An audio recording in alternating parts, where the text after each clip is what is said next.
Со комплетна документација која што велат ја имаат и пријава до јавното обвинителство, Али Ахмети ќе докажува дека поранишниот министер за економија Кришни Бектеши нема никаква вина во однос на лиценците за импровизираниот објект Пулс во Кочани, каде што се случи катастрофалниот пожар. Од ДУИ потенцираа на власта дека е факт дека Министерството за економија не издало лиценца за 2025 година за дискотеката Пулс, а зошто импровизираниот објект работел и покрај тоа, да го прашаат нивниот градоначалник во Кочани, но и директорот на инспекторатот, зашто во последната година велат немало контрола. ВМРО ДПМН не се на власт еден месец, туку се на власт скоро една година. Во таа година целосно го реформира Министерството за економија и го трансформира во Министерство за економија и труд. Во тоа време морале да водат сметка за што се случува со објектите и да контролират преку своите институции дека тамо нема услови и токму за тоа нема лиценца издадена од тогашниот министер Бектеши. За разлика од Ахмети, премиерот Христијан Мицковски не гледа политика. Тврди дека сите кои, како што рече, се дрзнале да прават криминал, ќе одговараат. Мицковски повторно не спомна оставка и повтори дека прифаќа морална одговорност.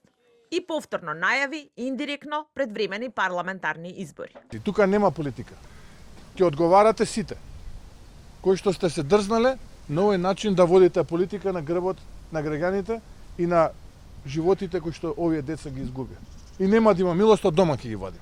Ако мислат дека ќе се обидат на етничка карта да играат и на политиканство кое што вчера се обидува со тие полноќни пресконференции. Од дома зушти ќе ги вади. Дека никој не треба да биде поштеден од одговорност, со Мицковски се согласи и лидерот на СДСМ.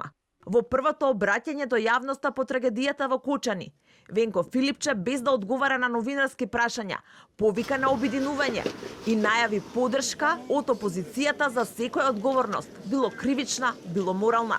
Довербата во институциите е срозена и ако сакаме таа доверба да ја вратиме, мора да има целосна, транспарентна и објективна истрага. Никој не смее да биде поштеден, ниту актуелни, ниту поранешни функционери или службеници. И тоа не е прашање на политика, тоа е прашање на вистина и на правда. Трагедијата е преголема да се дозволи сенка на сомнеш, затоа што ако постои најмала индиција дека некој се штити, тоа ќе биде удар врз целото општество. Екс-министерот за економија Кришни Бектеши, државната секретарка во неговото министерство, но и поранешен директор на дирекцијата за спасување, според досегашните информации, се поранешни носители на политички функции кои се опфатени во процесот на истрага, испитување и докажување на фактичката состојба за катастрофата во Кочани.